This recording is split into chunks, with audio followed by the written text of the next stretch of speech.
kept running. She ran all the way through the mountain, past her sleeping cave, up past Stonemover's chambers. No matter how far she ran, it didn't seem to be far enough.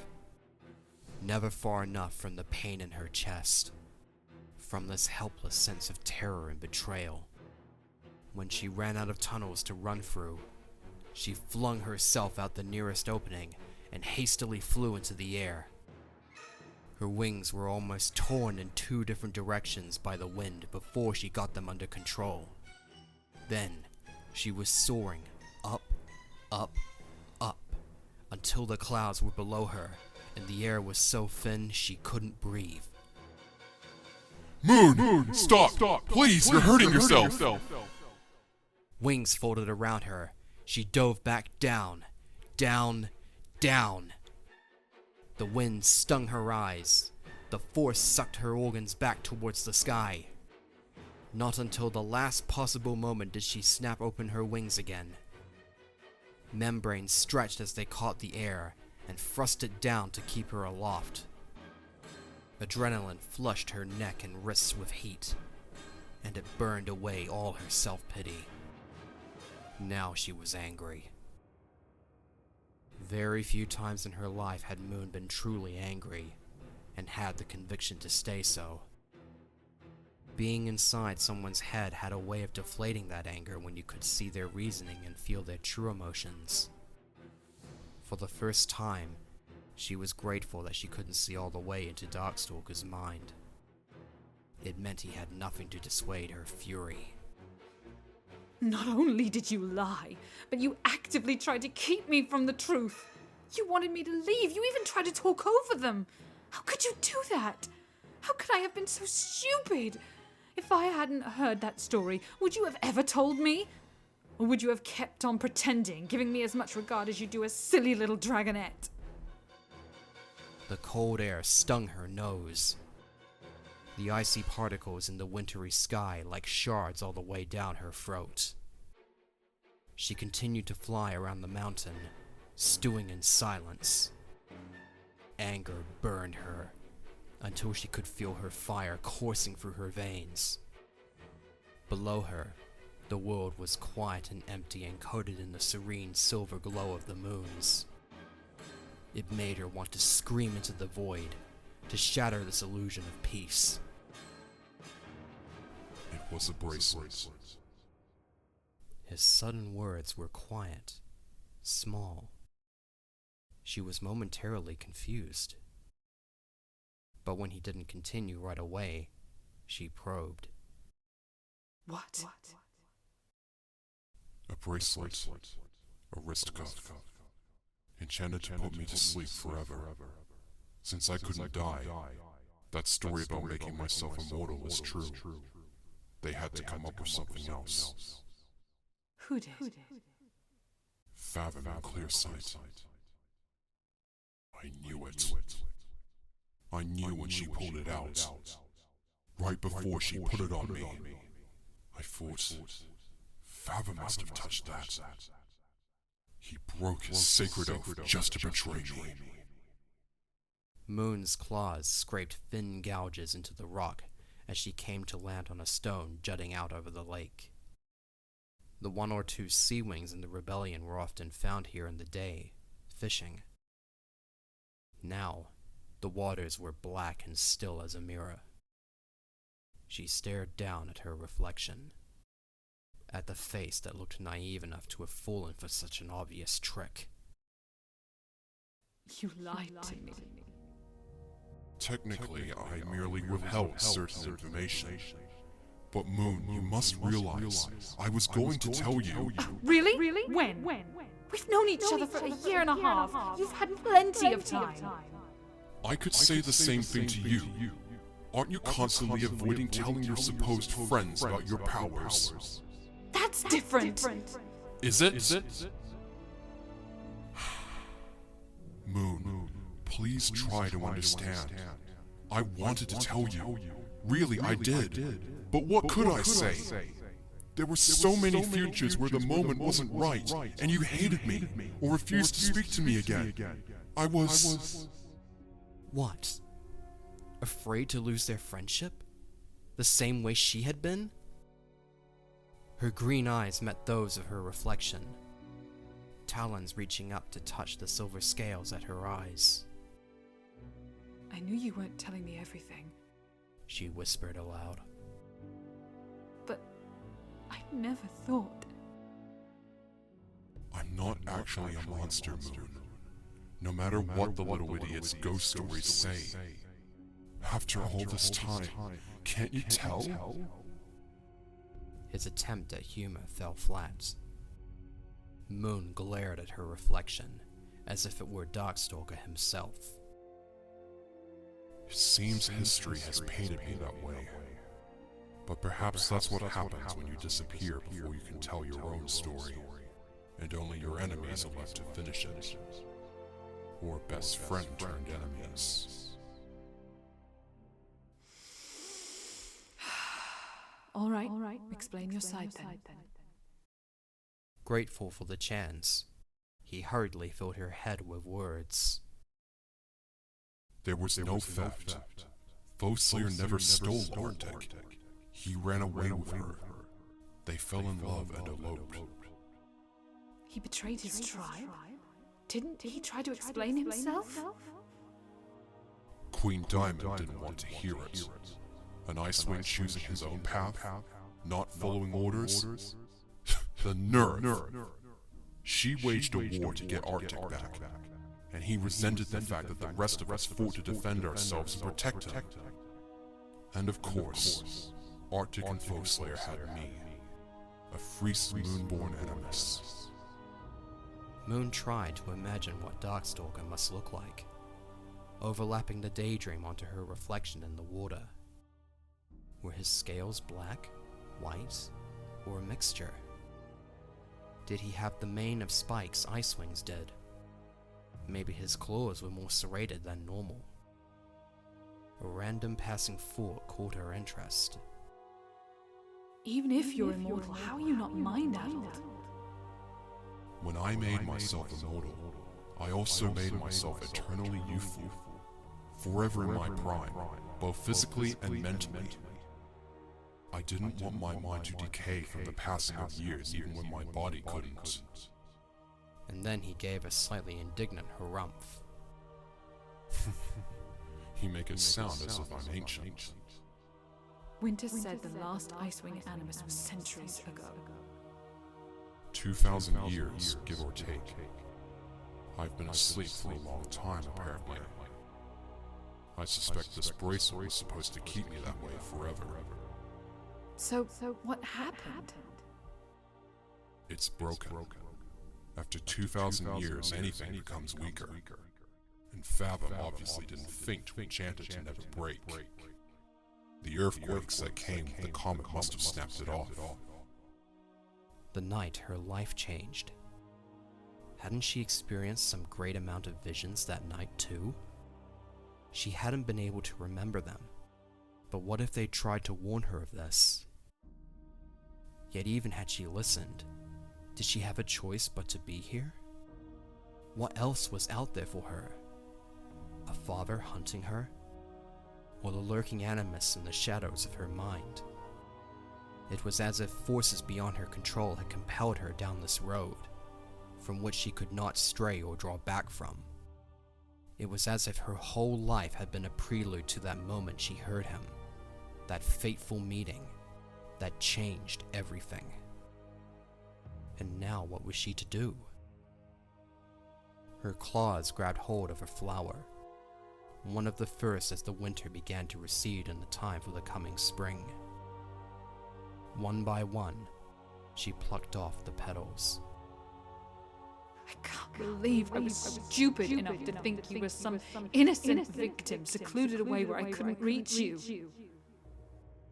They'd been talking about it for months. Moon wanted to know where he was starting to hope to put a plan together to rescue her friend.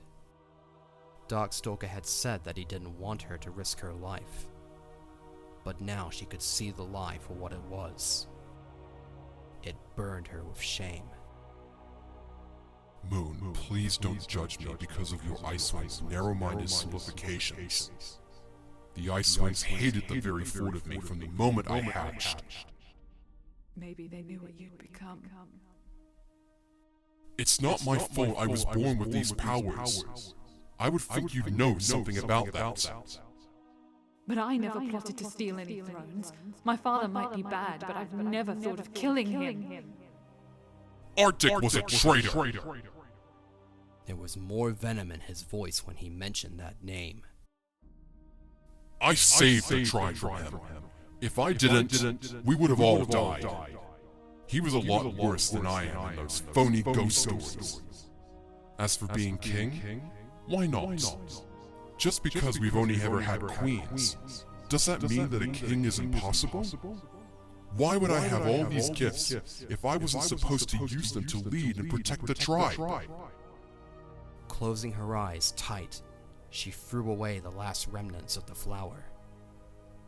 She spun, ignoring the way her legs shook as she tried to walk. Her tail splashed into the lake, scattering the place where her image would have been. Moon? Darkstalker tried to coax as she walked back towards Jade Mountain. I promise it's all highly exaggerated. Yes, I fought in the war, but almost every Nightwing did. We had no choice. But I most certainly didn't make it rain blood. Yes, I killed my father, but for good reason to save thousands of other lives. And I only wanted to take the throne because I wanted to make life better for everyone. I'm sorry I didn't tell you this sooner, but please, you can't stay mad at me for this. She stopped dead in her tracks, wings quivering. You think this is why I'm mad at you? He must have searched through her mind, though she didn't try to hide it from him. And all at once she could almost see the way he shrank with realization. Oh, Moon, I didn't... You're an Animus. The first Nightwing Animus. And considering that Animus magic is genetic, that means you must be related to Stonemover. Which means you're related to Glass Reader. Yes. I had a sister. Not an Animus herself, but she carried my father's blood. Glass Reader must have been her son or grandson. She continued, even though he already knew she'd figured it out. The words needed to be spoken aloud to make them real, to be laid like a gauntlet at his feet. Glass Reader's spell meant that all the Animus dragons of his family had to be bound to the will of his keepers. Keepers which run in my family. Which means you can't cast a spell without my permission. I know what this looks like. You knew! You knew all along I was the only one who could set you free. Did you even like me for me? Or did you just read a script to pretend we were ever really friends? Of course not! Moon, I swear to you, I didn't know. Not fully. Not at first. And after I found out, it was too late to just blurt it. Though she could hear his voice, was it her imagination, or did the scales on the back of her talons tingle as if the ghost of him had touched her? I swear, on my mother's grave, I'm not faking that I genuinely care about you, Moon. You're my only friend and my only hope. To set you free. Yes, but not if you don't wish it. Despite my desire to be free of this prison, I hold no power over you. I see futures where you free me, and futures where I live like this, in the dark, alone, for another 1,000 years. All your choices spiral off into different futures. The visions you've had are only brief glimpses of the most likely outcomes. You see them about as clearly as you'd see a dark cave with a burst of flame, and they still could all change. So you can manipulate me into freeing you. You know exactly what you need to do to get me to say yes. There was another long pause. That's not fair, Moon. What can I say to that? Anything will sound like a trick to you. But it's not manipulating you if I tell you what I'm going through right now is torture. That's just the truth. However, I cannot make you do anything. You make your own choices. That, unfortunately, is the essential problem of prophecy. Every dragon has the power to choose their own future. Except me, of course, ironically. The dots were all there, waiting for her to connect them and point the talent at him for being the bad guy all along. Yet, there was still a part of her heart that wept at the thought of hurting their friendship, of being alone without him. Where are you? She asked, just to fill the silence. I don't know exactly. Somewhere close by and dark. Underground. I can't move. I can only think. Perhaps now you can see why I was so pleased to find you. I can hear everyone else, but they can't hear me. Makes for very boring one-sided conversations. The feeling of being torn felt so real. She was surprised that her scales weren't splitting apart. Darkstalker was her friend, and yet he wasn't at the same time.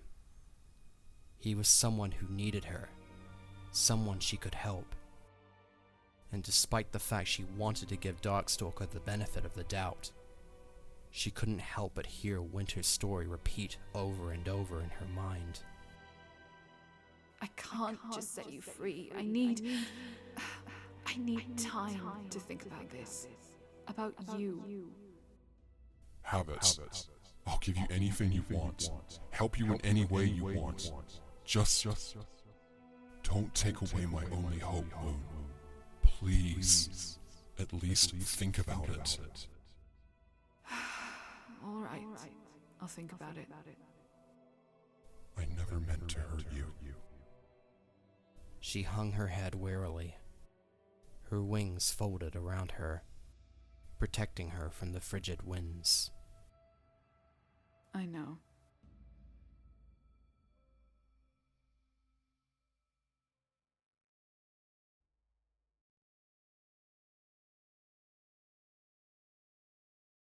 The wind howled across the dunes, kicking up sand around Morrowseer's ears. But he paid it little mind. His golden eyes remained fixed on the stronghold, watching for movement. The night was creeping by, and his patience was beginning to wear thin. Then, a shadow broke from the sky and headed for his position. He did not stand, did not shift. The shadow in the sky split into three. Morrowseer's brow twitched. It would seem the would-be queen was in the mood for testing boundaries. Blister landed, neat and surgical, every move calculated and executed. Two guards came behind her more heavily, brandishing spears in what they obviously thought was an intimidating manner. Morrowseer gave them a quelling look. He outweighed them both, and let them know it by peering down his snout at them. He stared at them in just the right manner for the correct length of time, and the trick always worked. After a few seconds, one guard shuffled a little, his talons readjusting their grip. The other's eyes darted about. Morrowseer curled his lip and dismissed them. That was the trick all Nightwings were trained to perform, to make an enemy believe you could read their mind. It mostly worked through intimidation and reading body language. These guards didn't want to be here, and the threat of Morrowseer was enough to make them question their orders. He could work with that. Of course, telling all of that would be a lot easier if he had. Don't think about it. He growled to himself, stamping out those treacherous thoughts before they had a chance to ensnare him in the muck of doubt. Over a year into this alliance, and still I have not won the Sandwing throne, said Blister, her black eyes sliding off Morrowseer in an attempt to appear unaffected by him. It would seem you oversold yourself. No more than you. You have occupied the desert all this time, and still you lack its complete obedience. Her brows drew down with anger. Traitors are being dealt with. Yes, by your talons of power. He rolled his eyes. The reaction was immediate. Blister's wings stiffened, and her guards looked at one another, growing pale. So the spies had been correct. Former thieves and cutthroats, fitting company for a queen. As I once told you, Morrowseer, traitors tearing them apart from the inside is my kind of plan. To catch common rats, you need to think like common rats. That is all Vulture and his goons are. But the Nightwings are not! He allowed the first inflection to enter his tone, a growl rumbling up his throat. Your push into the northern peninsula is reckless, and we are not here to constantly clean up your messes. So long as my last sister still breathes, this war will never end. Blaze needs to die, so we must push. Blaze is protected by hundreds of Icewing and Sandwing guards, miles behind the blockade inside a fortress. My soldiers will not keep saving yours. I will not launch an attack on the Icewings that will drag on longer than it should. I was under the impression your tribe hated theirs. And I was under the impression you fought smart. He finally stood. The guards tensed, tails and spears at the ready. Morrowseer ignored them, and instead focused on Blister's barely concealed outraged expression. The Icewings will be destroyed. They shall be ground into their precious snow, and all the fight in them shall be beaten out. But all in good time, when I have what I need to make an informed decision. When you can make a decision? The Queen Apparent is still mourning the loss of her mother, and whilst she learns the nuances of ruling, she has appointed me to handle her duties. Then you are more equipped than ever to fulfill our agreement. And I shall. As will you. But there is now more of the board open for us to play with. He swept one wing to the dune behind him. Blister held her head high and strolled ahead. Her guards went to follow, but Morrowseer stopped them with a quelling look. They decided not to push it. Morrowseer followed after his Sandwing ally. With his longer strides, he drew level with her, and led the way over the dune. A creeping sensation swept his talons and enveloped the scales of his arms as he drew closer to his destination. A feeling of quiet cold, of hardening tar, a wrongness that whispered to his sixth sense. Of course, he ignored it. Black wings swept aside to reveal the tunnel entrance. Though Blister had been through it once before, she still drew short momentarily. She eyed the tunnel's edges, but other than that she refused to show any reaction when she passed through. Morrowseer followed, his mind already cataloging all the ways to dispatch her if need be. Behind her, he had the advantage to rip off her tail first and foremost. And whilst Blister was a vicious individual, she wasn't that impressive a warrior. With size, strength, and training to his advantage, Morrowseer knew he could dispose of her quickly. Let's hope it doesn't come to that. They emerged from the dark and narrow tunnel into the flickering firelights. 2 guards were waiting at the end of the tunnel.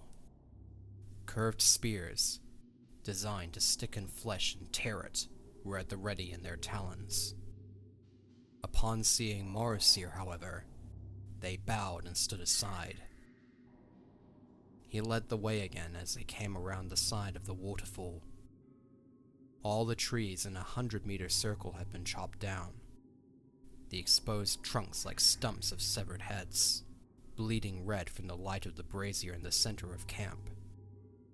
From the shadows came pairs of glittering dark wings. Their faces turned to regard Blister solemnly before they carried on to their duties. As their eyes adjusted to the light, Blister and Morrowseer could see the structures at the edge of the circle. Buildings made of wood taken from the ancient trees, or stone quarried from where they could be found. It wasn't anything impressive, but it was the beginnings of things yet to come. The foundations for the kingdom the Nightwings were going to build here, and Morrowseer had every intention of seeing that promise be fulfilled. I see you've been busy. Nightwings never rest until the job is done. Not even when the odds seem stacked or the goal is ever frustrating. We conquered the rainforest. We took the land we wanted and have made it ours. All without your assistance, it seems. Blister glanced left and right as more Nightwings stepped out to surround them. They kept their distance, but their gaze was intense. Everyone watched for Blister's tail to see whether she would act. Though her beady black eyes were dangerous, she did not move. I admire the show of strength, Morrowseer. But if you had no more use for me, you would have broken our alliance and never summoned me. There's more you want. Indeed. Morrowseer flicked his tail along the ground, and the Nightwings receded back into the shadows again. The former Dragonettes of Destiny have started a little resistance against us, or so the rumors claim. Before they managed to escape us, they stole a vital informant that would help you win this war. This must be rectified. And how is this informant going to be of use? How do we know they haven't already been tortured and spilled all your secrets? Because I trained not to. Morrowseer thought. But he said, The Dragonettes of Destiny are too soft to consider torture. And if we are to succeed in winning this war, then we need to play the long game. Draw Glacier and blaze out. I can only know how and when and where to do that with the help of this missing informant. From the look on Blister's face, he knew she didn't fully trust his answers. But he wasn't giving her anything more. He needed Moonwatcher back. If that meant sending cunning and ruthless Blister to hunt her down to the ends of Pyria, then so be it. A twig snapped. All eyes turned towards the sound. The smug grin told Morrowseer more than anything else the identity of the Nightwing as he sauntered into the heart of the camp. In one talon he held a rope that dragged behind him. Fret not, for I have returned, triumphant. Not that shocking, I know, but I thought you all might want to take this opportunity to be thankful. Blister cocked a brow scornfully. Do you allow all of your soldiers to show such insolence? It took every ounce of willpower and counting backwards in multiplications of 3 for Morrowseer to maintain an outward appearance of calm. Deathbringer is no soldier. The greatest assassin in all of Pyria. At your service. With a sweep of his wing, he bowed low in an overly dramatic fashion. For not the first time, Morrowseer wanted to slice his claws along the younger dragon's throat. The only thing that stayed his talon was the fact that Deathbringer was, whether he liked it or not, the best agent he had.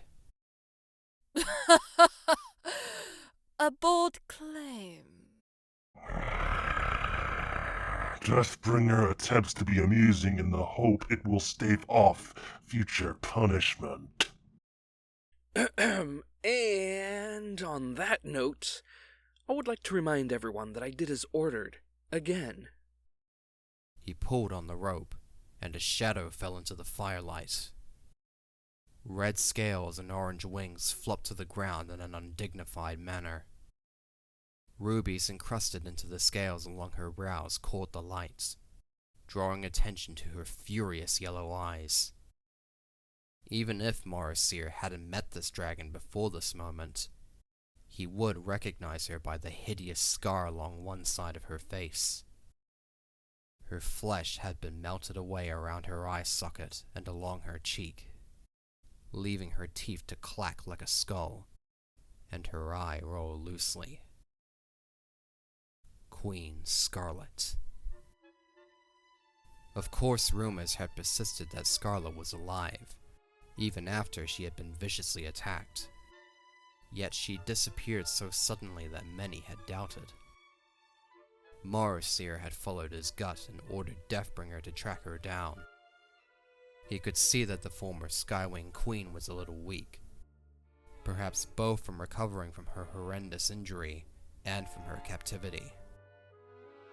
Byrne had kept her prisoner, yet with her death, Scarlet had escaped in the chaos. By the looks of it, she had been hiding for some time, barely surviving, on the run from a daughter who would want her dead to secure her own throne.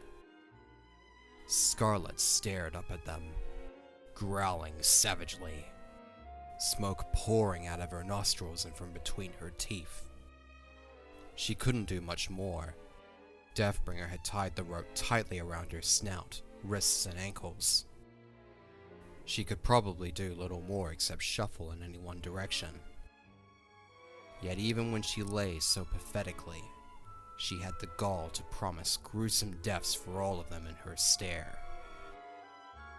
At last, Morrowseer jerked his head at her. Let her speak. Are you sure about that, sir? She's quite the fiery one, literally. Scarlet knows that she's without allies, without power, and surrounded by enemies. If she stopped and thought for a moment, she would recognize that by all rights, she should be dead. Unless we had something we needed to discuss. Morrowseer bent low to push his large face close to Scarlet's. She hissed, and more smoke poured out of her, but he ignored it. Are you willing to talk, Scarlet? There was a moment of hesitation, where she weighed her options. But she must have found some wisdom in his words.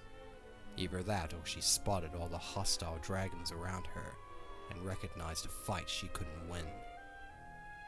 At least, not in her current state. She nodded.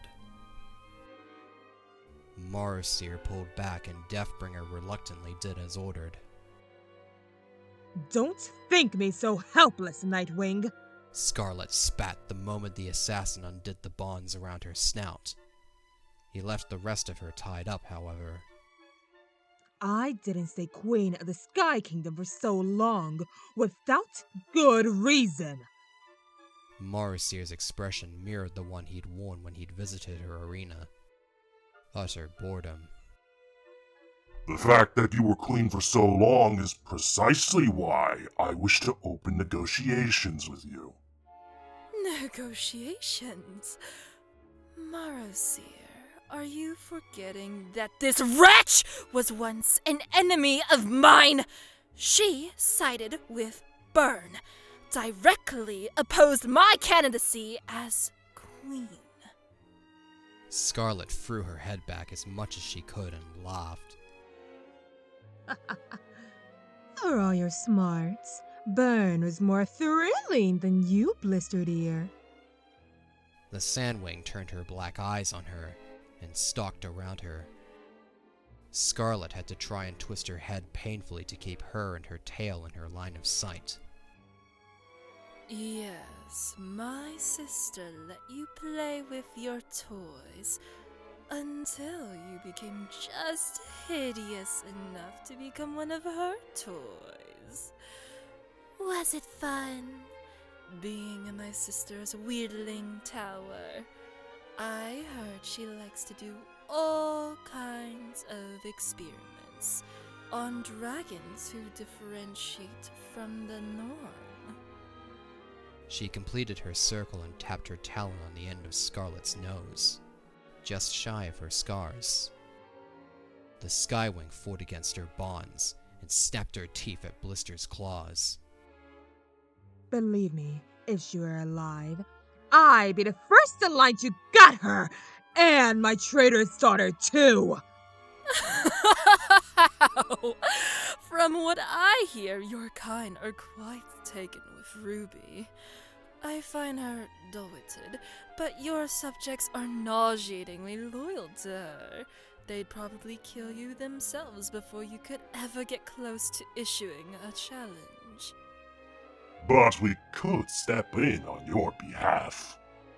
If Blister can involve alliances to obtain her throne, why shouldn't you? Is that you opening negotiation? Bold, I'll admit. What do you want in return? The rebels. The Sky Kingdom is vast and wild, with plenty of places to hide. The conditions of the other kingdoms are too extreme to house all of them comfortably. You know the mountains better than any Skywing alive. At least, that is what you've always boasted. Deliver on that claim, and find us the Dragons of Destiny. I want the Rainwing, the one who did this to my face! She cried immediately, jabbing one talon towards the wounded side of her head. I want to kill her myself. Slowly. Painfully. Done. And you'll help me take back my throne? This time she was a little more wary. Blister smirked.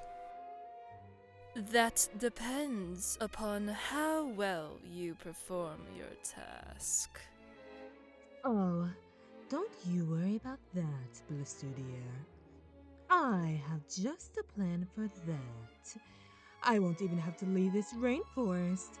It turns out, your beloved sister was more of an imbecile than you even realized. She was oblivious to what she had at her disposal. They bickered back and forth for a time before their alliance was finally settled and agreed upon. Deathbringer quickly untied her, and made himself scarce before the Skywing could kill him, accidentally, out of spite. Morrowseer wasn't sure whether he would reprimand her or not if she did so. Scarlet then demanded food and rest, and a Nightwing scurried to show her to her appropriate quarters. Blister watched Scarlet be led into the camp with the same fixation as a hawk upon a rabbit. So, your plan is to have her find the dragonets for us? Yes. When she leads us there, we destroy the Rainwings, capture any runaway Nightwings, and force the Dragons of Destiny to publicly proclaim you, Blister, as Queen of the Sandwings. And if they refuse, we can always kill them to stop others following in their footsteps. Then we understand each other. And then, when it was all done with, he would finally have Moonwatcher back. She would be back where she belonged. Her little rebellious foray would be over. The memory of her disobedience still made his stomach turn. He wasn't quite sure how to feel about it. She betrayed the tribe, betrayed him, and if she were anyone else, he wouldn't hesitate to have her punished severely. But then, she was also his dragonette, and she'd walked away from him. Perhaps he'd been wrong to keep her away from the island. Perhaps being on the mainland, surrounded by the enemy, away from her own kind, had planted corruption in her. Her mind was addled and needed to be corrected. He would see to that. And then, once he had his daughter back, her true purpose would be fulfilled. With her powers in both telepathy and foresight, he could discover the weaknesses of every queen and kingdom in Pyria. Nightwing dominance over the entire continent would be assured. The tribe would be made glorious once again. You will have your throne, Queen Blister. We will see to that.